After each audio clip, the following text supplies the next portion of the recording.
Manx Radio's Update with Christian Jones.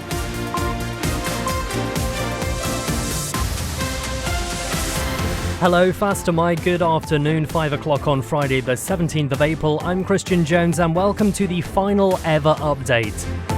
30 minutes of all the latest news, sport and travel compiled from the resources of Manx Radio's newsroom. On the way, the MHK behind assisted dying is disappointed the UK government blocked a move to grant it Royal Assent in its current form. Peel commissioners have met for the first time since a row broke out last month, and Amazon MGM Studios will be on the island soon, filming for an upcoming TT movie. As always, drop me a message if you want to say hello. You can text or WhatsApp to 166 177 or email me at studio@manxradio.com. But first, as always, let's get the latest news headlines with Amy Griffiths. Faster my Amy. Faster my. It's hoped amendments to address the UK Ministry of Justice's concerns with the island's assisted dying bill will be ready to be debated in the next few weeks. Ramsey MHK Alex Allinson, who brought forward the legislation, has confirmed work's already underway to draft changes that would tackle the issues raised by the UK government. Dr Allinson is confident the changes will improve the bill. I think this will make the bill stronger. It will make the bill a lot clearer for everyone involved. This is a safe way of introducing assisted dying. The Chair of Peel Commissioners has confirmed that a formal employment matter is being conducted and a member of staff is being investigated. Ray Harmer read out a statement at last night's meeting after a board member claimed the local authority had issues with poor governance, accountability and transparency. Mr Harmer said until the process has been completed, he'll not be commenting on the matter. That needs to be a thorough external investigation, so it has to be done in order and correctly and properly. And obviously, until the conclusion of that, I can't really report exactly what that's about. Former island resident and Radio 1 DJ Andy Kershaw has died of cancer aged 66. He lived in Peel for a number of years, where he also volunteered for the town's lifeboat crew.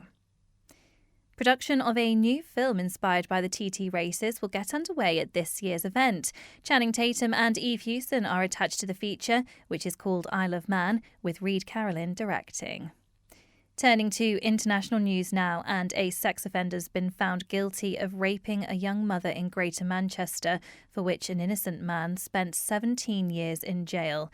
Andrew Malkinson was wrongly picked out at an identity parade following the attack in Salford in 2003, which Paul Quinn, who's 52 and from Exeter, has now been convicted of.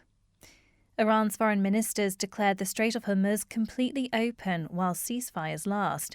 Donald Trump claims Tehran will keep the vital shipping channel running permanently, saying it will no longer be used as a weapon against the world. And Sir Keir Starmer says he's furious he wasn't told Peter Mandelson failed the vetting process to become US ambassador. Tory leader Kemi Badenoch accused the PM of incompetence. Those are your headlines. I'll be back with the news in full at 6. Amy, thank you very much. Gurmayad, let's take a look at the weather now, brought to you by Manx Glass and Glazing. Mostly dry for the rest of the day, only a small risk of an odd shower. Continuing dry for much of the night, clear intervals, and then it'll turn cloudy later on in the night. A few showers arriving towards dawn. Minimum temperature overnight of 7 degrees Celsius. If you're looking for supply-only double or triple glazed units, make sure you visit the Manx Glass and Glazing showroom on the Snugborough Trading Estate or call 674 573. You're listening to the Isle of Man's quintessential daily news and current affairs roundup. Update on Manx Radio. 4 minutes past 5 on Manx Radio's Update. The MHK behind the island's assisted dying bill admits he's disappointed the UK's Ministry of Justice has said it's currently unable to recommend the legislation for Royal Assent. The UK government sent a letter to the Isle of Man government this week, raising concerns that the bill may not comply with the European Convention on Human Rights. Ramsey MHK Alex Allinson has confirmed to Manx Radio that he's already spoken to drafters and work to bring forward amendments is underway. He's been speaking with Sean Cowper. Obviously, I'm disappointed. We've been working quite closely with them over the last year since the bill was subject to extensive debate and passed through Tynwald. What they've come back with is some questions which were answered by the Department for Health and Social Care. What they've actually said in their letter that was received by government this week is that they'd like some of the reassurances, guidelines and safety features of the bill, rather than being in secondary legislation, being in primary legislation, to be quite blatant in the bill as it's written. And because of that, they're unable to give Royal Assent at this time. So my job now as mover of the bill is to go back to the drafters, draft some amendments to bring those safeguards forward, to make the bill quite clearer and probably stronger in terms of safeguarding particularly vulnerable adults, safeguarding against possible coercion, so that can then be brought back to Tynwald for further debate and hopefully approval. The issues that the Ministry of Justice has picked up on, safeguarding, capacity, monitoring as well, these are all issues that came up during the debates last year. Could this not have been included in the legislation? Well, actually, you're quite right that they were part of the debates. We had a lot of amendments coming in which dealt with exactly these issues in terms of safeguarding what perhaps could be seen as vulnerable adults, in terms of monitoring the process, in terms of the independence of that monitoring. And those have already been incorporated into the bill. What the Ministry of Justice have suggested is that we make these far more explicit in the primary legislation, and I have to accept that if I want to carry on and make sure that this bill becomes operational. So I will be working with Tynwald members to try to satisfy the Ministry of Justice, try to satisfy His Majesty that we have the best bill possible going forward. That's Ramsey MHK Alex Allenson. Now, the first Peel Town Commissioners' meeting was held last night since a row began between one of the board members and the local authority. You may remember this. Katrina Baptist posted a video alleging poor governance, transparency and accountability at the end of March. In particular, what she's described as inaccurate minutes relating to a vote on a proposed beach stage.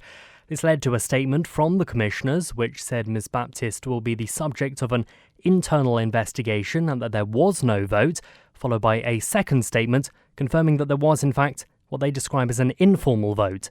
Well, our local democracy reporter Emma Draper was there in what was a standing room only affair, and she spoke with Ms Baptist. I just felt really encouraged. It was lovely to see all those Peel ratepayers come in and taking an interest in local politics. I hope that they come again, because it's in this boardroom we make decisions that affect everybody, and there's lots of things that are really topical, so I would encourage more people to come, and maybe we need to buy some more chairs, and that would be great. And hopefully my aim is that we can get some young people into politics and we can have a more representative board that are in there, some younger people and maybe some people that are working, all different demographics that reflect the community that we live in. And you did raise just at the end of the meeting there that you felt a bit unsafe without the DOI Minister in the meeting. Would you just be able to explain that just a little bit further for me? Yeah, I've learned quite a lot over the last few weeks, as I'm sure you can probably imagine, since doing that video. And I've learned that elected members aren't covered by bullying and harassment legislation the same as an employee. So if I was in a workplace and I had an employer, I'd be able to have somebody with me in the meetings to make sure that it was fair. But we're not afforded the same experience as an elected member. So I'm forced to be in this room and it's behind closed doors. And essentially anything can be recorded or minuted. And I don't really have a say in it. So that's what I meant by that. How have you been feeling these last few weeks? I imagine you've been quite overwhelmed and quite stressed. So how have you managed to combat that and come to the meeting tonight? So I imagine what is quite an overwhelming situation. Yeah, I felt really daunted about coming tonight. I felt really nervous. All I tried to do is to tell the ratepayers why things weren't being delivered. That's all I wanted to do, is to tell the people of Peel, and it really blew up. And then Peel Town Commissioners thought it was appropriate to get some solicitors in. So I felt a little fearful, to be honest. But I know that those people voted for me to deliver a mandate. So I thought, I've got to come. I can't just quit, because then I don't achieve anything. So I just felt so encouraged when I came along, and there were all these people here, and they clearly care the same as I do. And we all just want to get stuff done, and get good value for money for the ratepayers. So thank you to everybody that came tonight. Well, that's Peel Town Commissioner Katrina Baptist speaking there. The chair of Peel Commissioners has confirmed that a formal employment matter is being conducted and a member of staff is being investigated. Ray Harmer read out a statement at the Commissioners' meeting last night which asked residents to respect the confidentiality of the process. He also said until the process has been completed, he won't be commenting further on the matter. I know it's hard and it feels very formal. It may seem quite harsh, but when you actually have to put money aside, that has to be done properly and formally.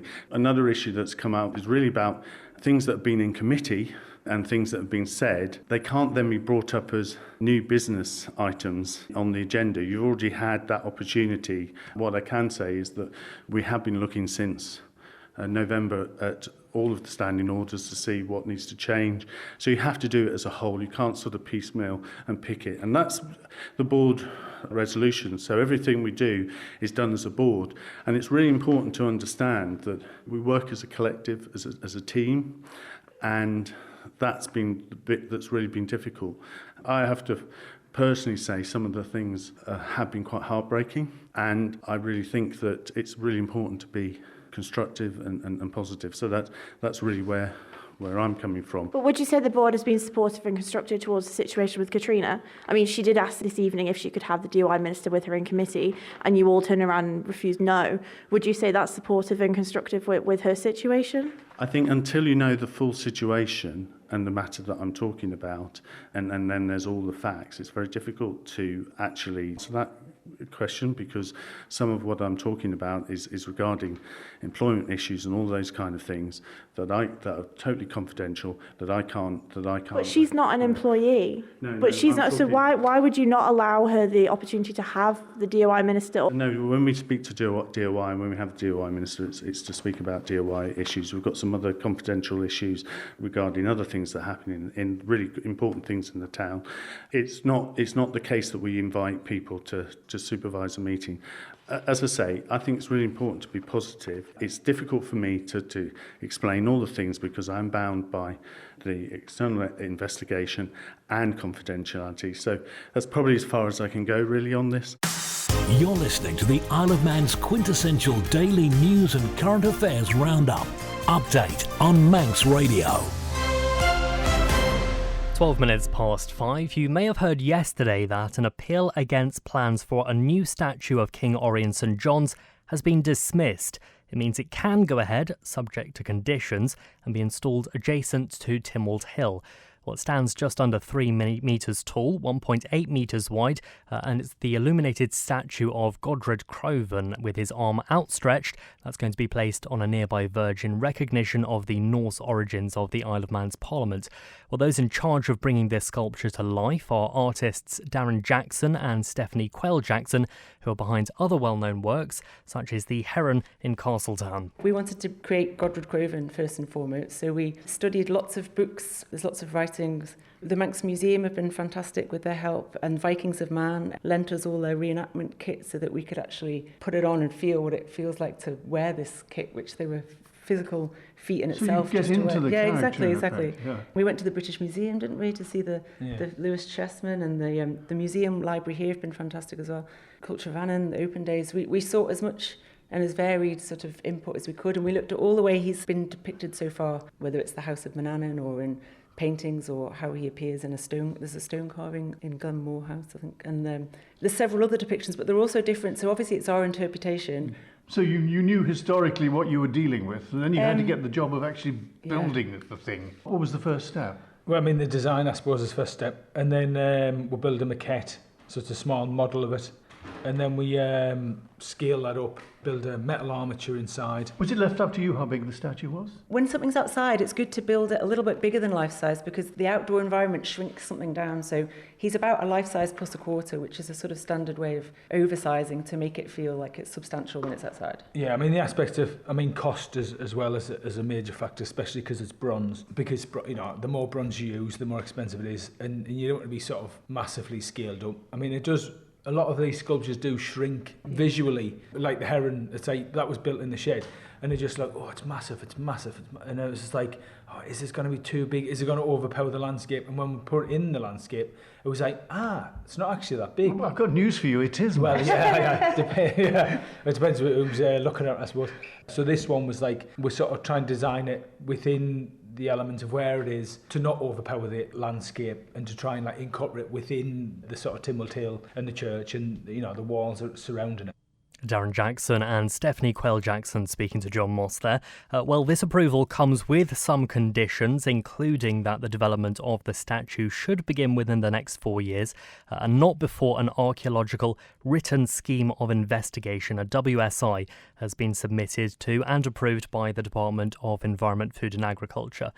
The plans have been submitted under the name of Lawrence Skelly. He's also the president of Tynwald, and he's been giving us his reaction. I'd just like to say I'm absolutely delighted with the decision and the outcome by the independent inspector, which, of course, the Minister has supported as well. So absolutely delighted with this news. Do you think any of the concerns that were raised were valid, and will there be any that you take on board into the future of the project? Yes, of course, they're definitely valid, but of course there is a decision to be made, and the inspector, first of all, the planning committee did make a very clear, unanimous decision, and now the inspector has had an independent report concluded the same point. So yes, it is valid, and they will be taken into consideration.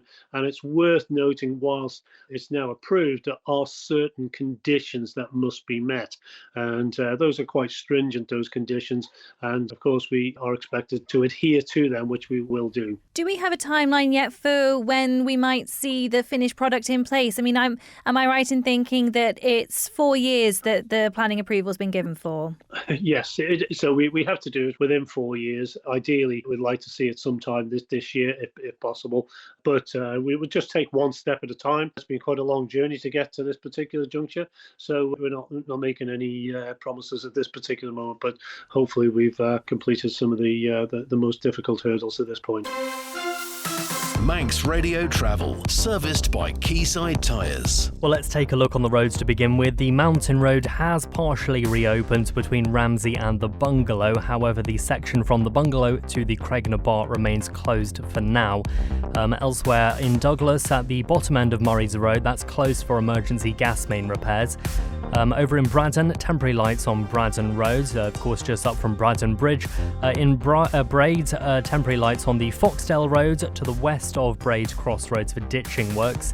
And in St Mark's, temporary lights on the Bride Road at the junction with Garth Road 24 hours a day for water main replacement work. Of course, a reminder that the Old Castletown Road will be closed again tomorrow and Sunday at the bottom of Quegg Hill as the wastewater upgrade work continues. Diversions will be in place though. Down at the Steam Packington Airport, no issues to report there, everything running to time. Manx Radio Travel, driven by Quayside 664417. Head to Quayside Tyres and Service Centre on South Quay Industrial Estate. Quayside. You're listening to the Isle of Man's quintessential daily news and current affairs roundup. Update on Manx Radio. Now, after years of talk, filming for the upcoming TT movie is set to begin at this year's event.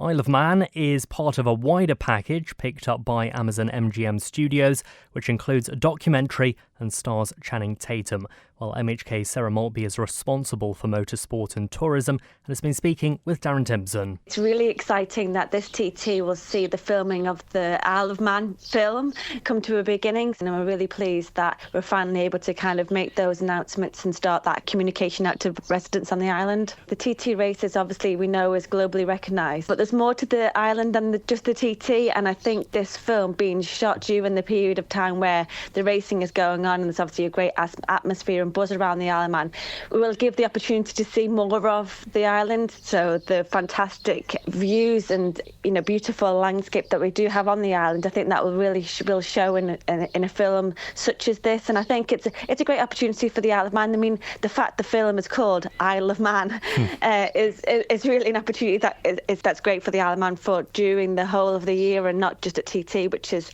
something that I hope that tourists will find interesting and want to look more up about the island. You mentioned there that we'll have some of the scenery of the Isle of Man. Do you think there'll be a touch of island life in the film as well? Yeah, absolutely. There's no way you could not film during this event and not really get a good feel about the character of the island and the identity that we all value so much. I mean, the TT really is in our DNA, and I'm almost sure that will come across when the film is released, and you'll actually get a real good feeling of that. So it's a really good opportunity. I really hope that people, understand the complexity that come along with this kind of production. However, it's all been managed really well, and ultimately the most important priority is the delivery of the event, and that will will always be the absolute priority. This is just something alongside of the event that we will definitely communicate better along this journey as we get to the filming, and far more information will come out as we go along. But let's look forward to a really great TT 2026, and the future really is really very exciting.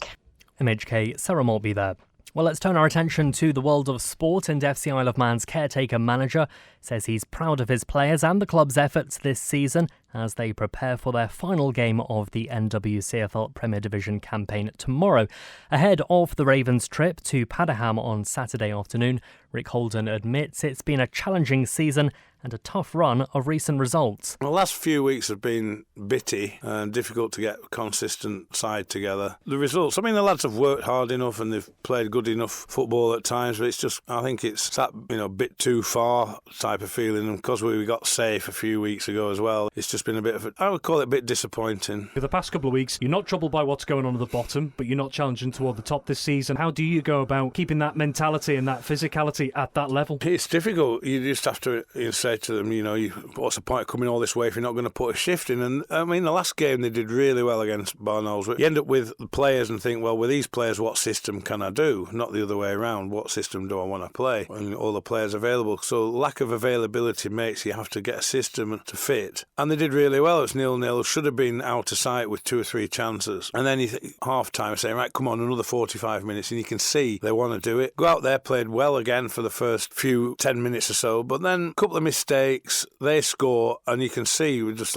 get us out of here type mentality happening, even though they would still ran and ran and ran. And you can say, well, that performance wouldn't be the same if it was third or fourth game in, or you were going for promotion or something. So it has petered out, unfortunately. But we've got one more game left now, see if we can do something. Looking ahead generally, whatever happens over the summer with yourself and with the club, what's it going to take to get FC Isle of Man to progress? Well, there's a long-term and short-term answer to it. Long-term is you need your own home, you need your own training ground attached to that, because training's so important and it can't be just time constraint. The short term, you just hope you get enough players to commit to a season, avoided relegation. I'm very proud of it. I'm proud of the lads and everybody involved in the club and everyone that stuck by us to achieve that. Hopefully over the summer people see that as a close call and pull together. Rick Holden, the FC Isle of Man caretaker manager, speaking there. You can listen to the full extended interview with him looking back on this season and his time in charge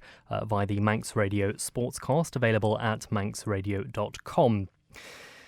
Now, 2 Isle of Man cricket youngsters are set to play on the European stage this month. Lucy Barnett and Cole Hartman will be part of the ICC Europe Women's, who've played today, and the men's under-23 teams respectively for multiple T20 fixtures against the world-famous Marylebone Cricket Club. Darren Timpson has been catching up with them. Yeah, it's pretty exciting, really. Think about how many teams are in Europe and how many players to be one of the 14 selected out of thousands is really exciting. It's good exposure, I guess, to hopefully get my name out there a bit. You're obviously going to be playing at Lord's. What does that mean for you? Well, a lot of people dream about playing at Lord's. It's one of the most iconic grounds in the world. To be able to hopefully step onto that pitch is a really exciting opportunity. It's a really good opportunity for me. There's a lot of players all under 23, good sides across Europe, and then playing together against hopefully a very good MCC side good experience for us to learn. And I'm guessing it's some players you've maybe come across with before. Yes, I've played against a few of them before. There's a few from Guernsey, Jersey sort of area I know of, from Spain as well, so I know of a few of them. And do you think this is a bit of a recognition for your abilities to take part in these matches? A little bit, yeah. It's been like a few years I've been in and around the Ireland squad, and so the hard work's clearly paid off to get to this point. Sally Green is the community coach for Isle of Man cricket. She spoke about the chance for Colin and Lucy to play for combined European teams. It's great for the Isle of Man to be recognised with 2 players in each squad. They are young, bright prospects who are doing really well, and it would be great to see them with other players from other countries against the MCC in some 2 beautiful cricket grounds. And obviously they aren't the only 2 people going away. You'll be taking part in the coaching setup as well as part of the women's team. So what does that mean for you personally? It's fantastic to be recognised. I mean, it was a real surprise when Esther from the ICC asked me if I'd like to be part of the coaching team, and it was a bit of a no-brainer. You're not going to turn it down, and fantastic. I've been to Lords a couple of times, but I've never actually been inside of Lords on the pitch in the long room, because afterwards we'll be having a meal with all the players. My dad will be coming with me. My dad is a cricketer himself, so that will be lovely to share that moment with my family, and we both have all got some spectators going as well. So yeah, it was great. I've been coaching a long time now. I'm getting on in years, and it's great. It's lovely to be recognised. Get the full story. Tune in to Manx Radio's newscast for in-depth interviews behind the headlines. Find the newscast now at manxradio.com or your usual podcast provider. Well, let's stay with sport and we can bring you the latest, brought to you by The Print Shed. Rob Pritchard joins me now. First of all, Rob, what's the latest? First of all, well, starting in football and heading into the tail end of the 25-26 Manx football season, 2 more cup competitions are set to get started in this weekend's latest local showdowns. The preliminary rounds of both the Manx Quality Sheds Hospital Cup and Ascot Hotel Junior Cup dominate much of the schedule across Saturday, which will also see a sprinkling of league encounters. Among the 7 Hospital Cup meetings, Ramsey will begin the defence of their back-to-back titles in this competition with a test against runaway Ardern and Drug Unlimited Division 2 leaders Colby, whilst reigning Canada Life Men's Premier League champions Peel host this year's GH Call at Woods Cup winners Ramsey Youth Centre and Old Boys. In one of the few league fixtures on Saturday, Douglas High School Old Boys will be relegated from the Canada Life Men's Premier League if they fail to beat Ayr United at Blackberry Lane. You can view a full schedule of all this weekend's Alaban football fixtures at manxradio.com. In rugby, after their highest league finish in 50 years, Douglas are still chasing their dream of promotion from Regional 2 Northwest this weekend. The Islanders are on the road tomorrow in the division's promotion playoffs at Lancaster-based side Vale of Loon. During the regular season, both managed 1 victory over the other. Elsewhere, Vagabonds Ladies and Ramsey face their final home games of their respective seasons tomorrow. In the early kick-off, Ramsey hosts Congleton in Counties 3 ADM Lancashire and Cheshire's Minor Conference League at 12:30pm at Morrow Park, whilst Vagabonds Ladies welcome Didsbury Tock H to Ballafletcher on Saturday at 2pm. And in hockey, the Isle of Man women's over 45s hockey team will this weekend be looking to become the second national side this season to reach an England Hockey Championship final. The Manx side will head out on the road to face Surbiton at Surbiton Hockey Club in the semi-finals of the EH Women's over 45s Vars on Sunday. Should they claim victory in 2 days' time, they'd become the second Island side to reach an EH Championship final this campaign after the Isle of Man Under-14 boys finished runners-up in the EH Under-14 Boys Tier 2 Knockout Championships last week. Well, this weekend's game will get underway at Surbiton Hockey Club at 9:45am on Sunday. Rob, thank you very much. Gura Mayad.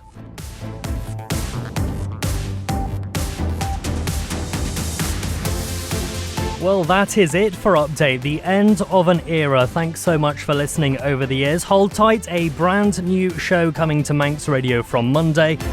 Rob Pritchard is back with you for Friday Sport up next. Chris Kinley has greatest hits after that. I've been Christian Jones. You've been amazing as always. So until we speak again, take care. Bye-bye for now.